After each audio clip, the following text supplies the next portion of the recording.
बस्तर में बीजेपी नेताओं को सुरक्षा मिल गई है। 43 बीजेपी नेताओं को सुरक्षा दी गई है। नक्सली हमले को देखते हुए ये फैसला लिया गया है। बीजेपी नेताओं ने गृह मंत्री अमित शाह को चिट्ठी लिखी थी इसके पहले और सुरक्षा की मांग को लेकर चिट्ठी लिखी गई थी। तो एक साल में बस्तर में 9 से ज्यादा बीजेपी नेताओं की हत्या हुई है और लगातार पिछले दिनों हम भी देख रहे थे कि 2 नेताओं की हत्या कर दी गई थी और बीजेपी नेताओं को ऐसा लिखकर गृह मंत्री को चिट्ठी लिखी गई थी। बीजेपी नेताओं ने लिखी थी चिट्ठी और आपको यह आंकड़ा बता रहे कि एक साल में 9 से ज्यादा बीजेपी नेताओं की हत्या हुई थी। इसी क्रम में चिट्ठी लिखी गई थी और इसी को एक्शन लेते हुए गृह मंत्री ने अब उनकी सुरक्षा बढ़ा दी है। 43 नेताओं की सुरक्षा यहां बढ़ाई गई है और चिट्ठी में यह भी लिखा था कि जेड प्लस सिक्योरिटी देने की मांग की गई थी, लेकिन कौन कौन सी सिक्योरिटी है इसकी जानकारी फिलहाल नहीं है। लेकिन बस्तर में जो बीजेपी नेता हैं उनकी सुरक्षा फिलहाल बढ़ा दी गई है।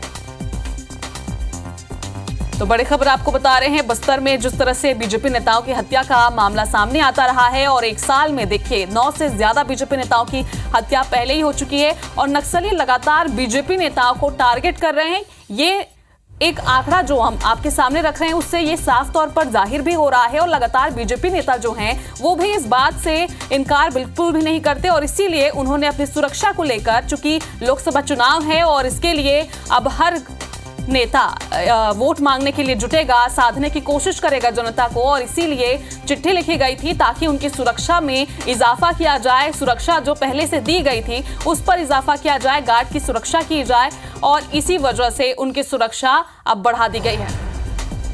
तो चलिए इसी खबर पर संतोष हमारे साथ फोन लाइन पर जुड़े हैं। तो संतोष, 43 बीजेपी नेताओं को सुरक्षा दी गई है, कौन कौन सी सुरक्षा यहाँ पर दी गई है और कौन कौन से नेता इसमें शामिल हैं?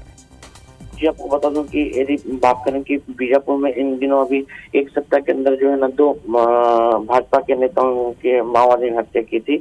एक कटला तिरुपति जिनकी हत्या करने के एक सप्ताह के भीतर ही एक जांगला में एक और भाजपा नेता की हत्या कर दी थी। इसी तरह से लगभग 9 से 10 बस्तर संभाग में बात करें तो बस्तर में माओवादी ने हत्या की थी, जिसको लेकर किसी में जेड प्लस की सुरक्षा दी गई है। सुकमा के 3 नेताओं को जेड प्लस सुरक्षा दी गई है। वहीं बीजापुर की बात करें तो बीजापुर में लगभग 10 लोगों को जो है ना वाई श्रेणी की सुरक्षा दी गई है, जिसको लेकर काफी समय से इन लोग मांग कर रहे थे और अभी लोकसभा चुनाव को लेकर भी काफी दहशत में थे, जिसको लेकर भी सुरक्षा की मांग की थी और यहाँ के नेताओं को सुरक्षा दी गई है। जिसमें आपको बता दूं कि जी वेंकट है, इसके अलावा संजय लुक्कड़ जी है और इसके बात करें इसी का बात करें तो आपके लव नायडू है और फुलचंद गागड़ा, ऐसे लेकर करीबन 10 लोगों को यहाँ पे वाई सैनिक की सुरक्षा दी गई है। जी, तो जैसा कि पहले जो बीजेपी नेता हैं वो जेड प्लस सिक्योरिटी की मांग कर रहे थे या फिर उससे ऊपर जो उन्हें अभी सिक्योरिटी दी गई है उसकी मांग कर रहे थे, तो वो क्या उन्हें मिल पाई है? जी, आपको बता दूं कि जेड प्लस सुरक्षा की जो मांग करे उनको नहीं मिल पाई। सुकमा के 3 लोगों को जो है ना उनको दिया गया है और इसके अलावा भी अभी जो यहाँ की लिस्ट दिए थे, यहाँ पे लगभग 10 लोगों का जो लिस्ट दिए उसमें से एक का नाम छूट दिया है, बिलाल खाना, जिसको भी सुरक्षा नहीं दी गई थी। भोपालपट्टनम इलाके के रहने वाले, इनको भी सुरक्षा नहीं दी गई है। जी, शुक्रिया संतोष जानकारी के लिए।